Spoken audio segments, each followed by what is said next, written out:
కొన్ని కథలు జీవితాలుగా మారతాయి, కొందరి జీవితాలే కథలుగా మారతాయి.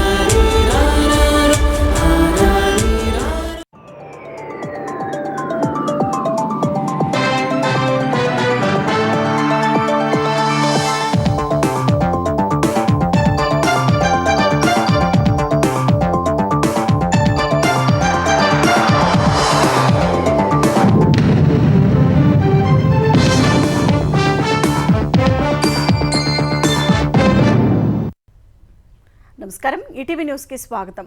మావోయిస్టు పార్టీకి మరో గట్టి ఎదురుదెబ్బ తగిలింది. మావోయిస్టు అగ్రనేత కేంద్ర కమిటీ సభ్యుడు సుధాకర్ ఎన్కౌంటర్లో మృతి చెందారు. ఛత్తీస్గఢ్లోని బీజాపూర్ జాతీయ పార్క్ వద్ద జరిగిన ఎన్కౌంటర్లో సుధాకర్ మరణించారు. ఈ ప్రాంతంలో కేంద్ర కమిటీ సభ్యుడు గౌతమ్ అలియాస్ సుధాకర్, తెలంగాణ రాష్ట్ర కమిటీ సభ్యుడు బండి Prakash, Dandakaranya special zonal committee సభ్యుడు పప్పారావు, మరికొందరు మావోయిస్టులు ఉన్నట్టు సమాచారం అందగా డీఆర్జీ, ఎస్టీఎఫ్, కోబ్రా బలగాలు కూంబింగ్ చేపట్టాయి. ఈ క్రమంలో జరిగిన ఎన్కౌంటర్లో సుధాకర్ చనిపోయారు. సుధాకర్ 40 ఏళ్లుగా మావోయిస్టు ఉద్యమంలో ఉన్నారు. ఆయనపై 50 లక్షల రూపాయల ప్రభుత్వ రివార్డు ఉంది.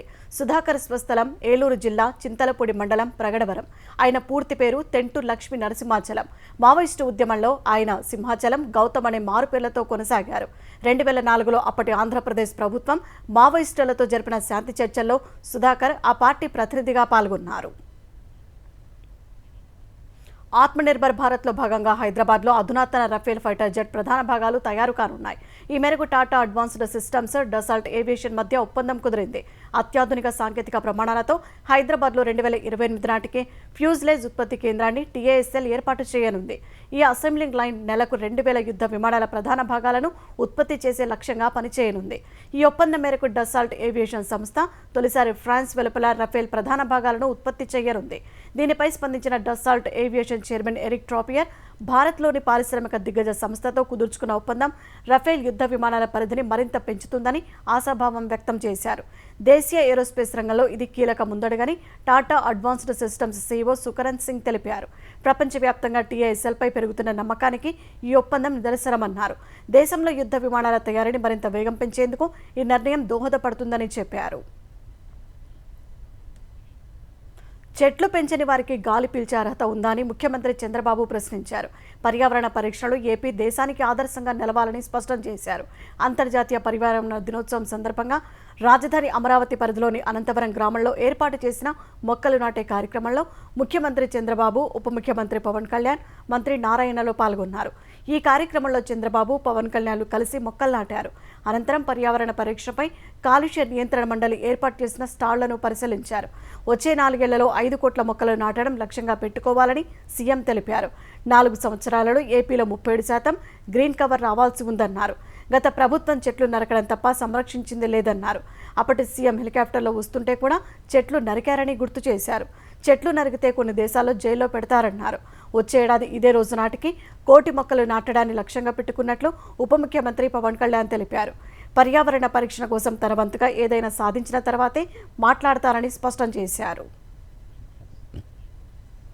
పర్యావరణ పరిరక్షణను ప్రతి ఒక్కరూ తమ జీవితంలో భాగం చేసుకోవాలని కేంద్ర మంత్రి కిషన్ రెడ్డి పిలుపునిచ్చారు. ప్రపంచ పర్యావరణ దినోత్సవం సందర్భంగా ఢిల్లీలోని అధికారిక నివాసంలో ఆయన మొక్కలు నాటారు. ఖమ్మం జిల్లాలోని వివిధ ప్రభుత్వ పాఠశాలలో చదువుకొని ఈ ఏడాది 10వ తరగతి ఫలితాల్లో టాపర్లుగా నిలిచిన పలువురు విద్యార్థులు కూడా ఈ కార్యక్రమంలో పాల్గొన్నారు. కర్బన ఉద్గారాలు మొదలు ప్లాస్టిక్ వాడకాన్ని తగ్గించుకుంటూనే చెట్ల పెంపకానికి ప్రతి ఒక్కరూ నడుం బిగించాలని కిషన్ రెడ్డి సూచించారు. చెట్లను పెంచడం నిర్లక్ష్యం చేస్తే భవిష్యత్తు తరం ఆక్సిజన్ సిలిండర్లు పెట్టుకునే పరిస్థితి వస్తుందని మంత్రి పొన్నం ప్రభాకర్ అన్నారు. హైదరాబాద్ గోల్కొండ ఏరియా ఆసుపత్రిలో మంత్రి మొక్కలు నాటారు. కాలుష్యాన్ని నియంత్రణ చేసుకోకపోవడం వల్ల అనేక రకాల వ్యాధులు వస్తున్నాయన్నారు.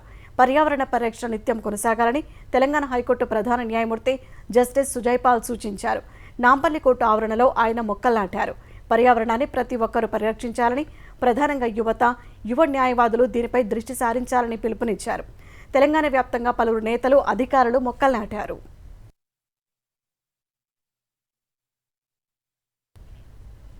సొంత ప్రయోజనాలను పక్కన పెట్టి ప్రపంచ పర్యావరణ రక్షణకు భారత్ పనిచేస్తుందని ప్రధాని నరేంద్ర మోదీ చెప్పారు.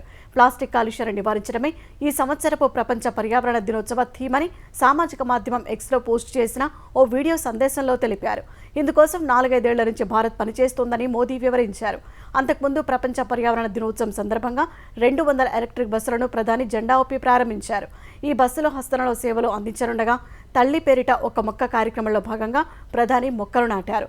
తర్వాత సింధూరు స్లాపింగ్ పేరిట 1971 యుద్ధంలో తెగువ చూపిన మహిళలు అందించిన మొక్కను ప్రధాని నాటారు. ఈ మొక్క దేశ మహిళా పరాక్రమానికి స్ఫూర్తికి చిహ్నమని తెలిపారు. పర్యావరణ దినోత్సవం సందర్భంగా పర్యావరణాన్ని పచ్చగా చూసుకుంటున్న వారందరినీ ప్రధాని ప్రశంసించారు.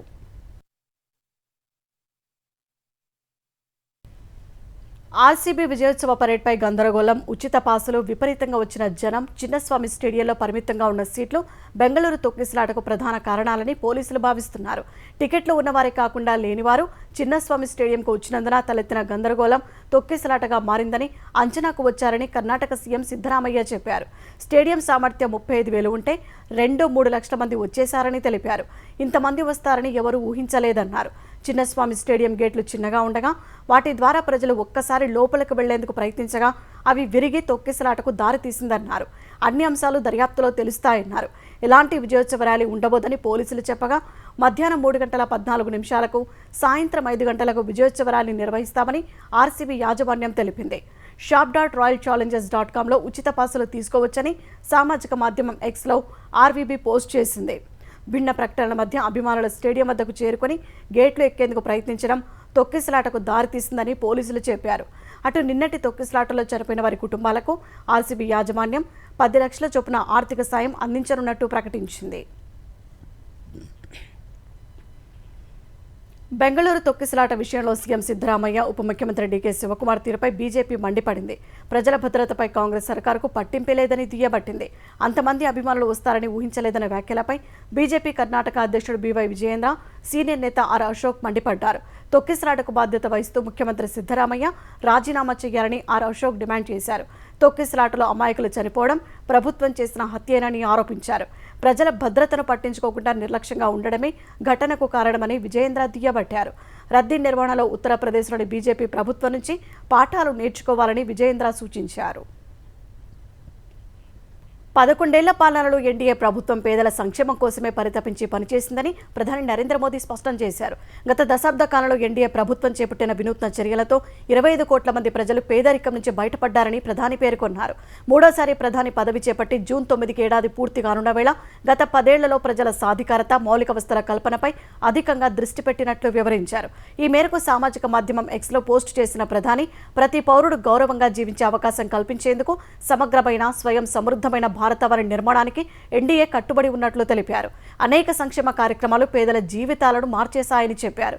పీఎం ఆవాస్ యోజన, పీఎం ఉజ్వల యోజన, జన్ధన్ యోజన, ఆయుష్మాన్ భారత్ వంటి కార్యక్రమాలు ప్రజలకు ఇళ్లు, శుద్ధ వంట ఇంధనం, బ్యాంకింగ్, ఆరోగ్య రక్షణకు దోహదం చేశాయని ప్రధాని పేర్కొన్నారు. నగదు బదిలీ, డిజిటల్ సమగ్రత చివరి లబ్ధిదారుకు వేగంగా ప్రయోజనాలు అందించాయని వెల్లడించారు.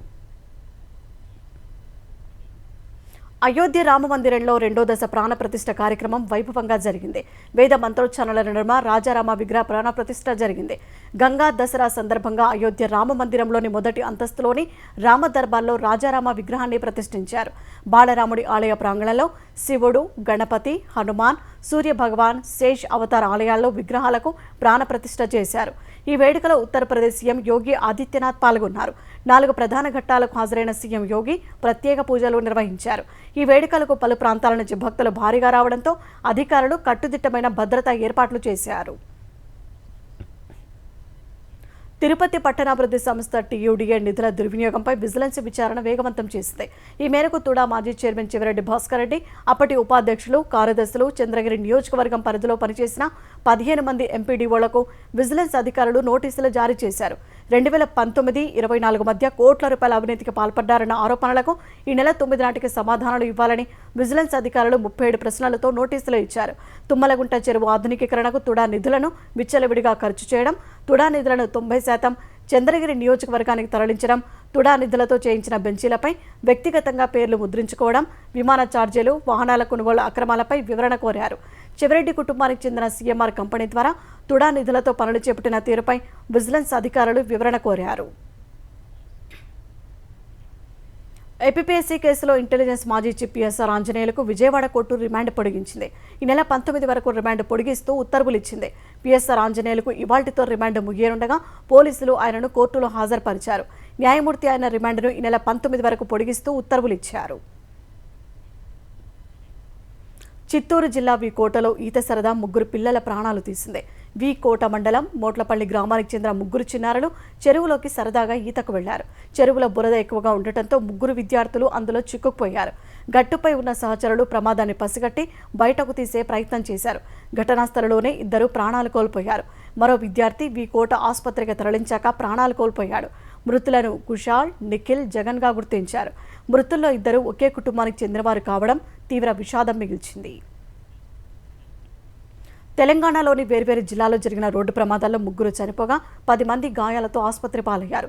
ఖమ్మం ఎన్టీఆర్ కూడలి వద్ద ద్విచక్ర వాహనాన్ని లారీ ఢీకొట్టిన ఘటనలో తండ్రి, కుమారులు మరణించారు. మహబూబాబాద్ జిల్లా డోర్నకల్ మండలం దుబ్బతండాకు చెందిన మాజీ సర్పంచ్ అజ్మీరా బాలియా తన కుమారుడు సాయికృష్ణను ఇంటర్ కాలేజీలో దింపేందుకు వెళ్తుండగా ఈ ఘటన జరిగింది. జగిత్యాల జిల్లా కొండగట్టు వద్ద తెల్లవారుజామున పెళ్లి బృందం కారును డీసీఎం వ్యాను ఢీకొట్టిన ఘటనలో 3 ఏళ్ల చిన్నారి మృతి చెందగా పెళ్లి కుమారుడు సహా 6గురికి తీవ్ర గాయాలయ్యాయి. ఈ ప్రమాదంతో కరీంనగర్ జిల్లా హుజురాబాద్లో జరగాల్సిన పెళ్లి ఆగిపోయింది. ఖమ్మం జిల్లా కారేపల్లి మండలంలో వాహనం అదుపు తప్పి 3 గాయపడ్డారు. ఓ వివాహ వేడుకకు వెళ్తుండగా స్టీరింగ్ విరిగి వారు వెళ్తున్న వాహనం చెట్ల పొదల్లో ఉన్న కాల్వలోకి దూసుకెళ్లింది. ఈ ఘటనలో గాయపడిన వారిని ఇళ్లందు ప్రభుత్వ ఆసుపత్రికి తరలించి ప్రాథమిక చికిత్స తర్వాత మెరుగైన చికిత్స కోసం ఖమ్మం తరలించారు. అటు పెద్దపల్లి జిల్లా గోదావరిఖనిలో మధ్యమత్తుల యువకులు కారును అతివేగంగా నడిపి ఓ విద్యుత్ స్తంభాన్ని ఢీకొట్టారు. ఈ ఘటనలో కారు గాలిలోకి లేచి పక్కనే ఉన్న ప్రభుత్వ పాఠశాల గోడపైకి ఎక్కింది. అమెరికా వీసా ఇంటర్వ్యూల కోసం ఏళ్ల తరబడి ఎదురు చూడకుండా ఓ ప్రత్యేక విధానం ప్రవేశపెట్టాలని అధ్యక్షుడు డొనాల్డ్ ట్రంప్ కార్యవర్గం భావిస్తోంది. $1000 చెల్లించిన వారికి వీసా ఇంటర్వ్యూ వేగంగా ఏర్పాటు చేసే అంశాన్ని పరిశీలిస్తోంది. అతి త్వరలోనే ఈ విధానాన్ని అమల్లోకి తెచ్చే అవకాశాలు ఉన్నాయి. ఈ మేరకు ప్రణాళికను అమెరికా విదేశాంగ శాఖ అంతర్గత మెమోలో ప్రస్తావించారు. నాన్ ఇమిగ్రెంట్ వీసా దరఖాస్తుదారులు, పర్యాటకులు ప్రీమియం ప్రాసెసింగ్ ఫీజు కింద $1000 చెల్లిస్తే వేగంగా ఇంటర్వ్యూలు నిర్వహిస్తారు. ప్రస్తుతం పర్యాటకులు నాన్ ఇమిగ్రెంట్ వీసాలకు ప్రాసెసింగ్ ఫీజు కింద $185 చెల్లిస్తున్నారు. ఇప్పుడు అదనంగా ప్రీమియం ప్రాసెసింగ్ ఫీజును ఏర్పాటు చేస్తున్నారు. ఈ ప్లాన్ను ప్రయోగాత్మకంగా డిసెంబర్ నాటికి మొదలుపెట్టే అవకాశం ఉంది. ఇప్పటికే అమెరికా పౌరసత్వం పొందేందుకు ట్రంప్ గోల్డ్ కార్డును తీసుకొచ్చారు.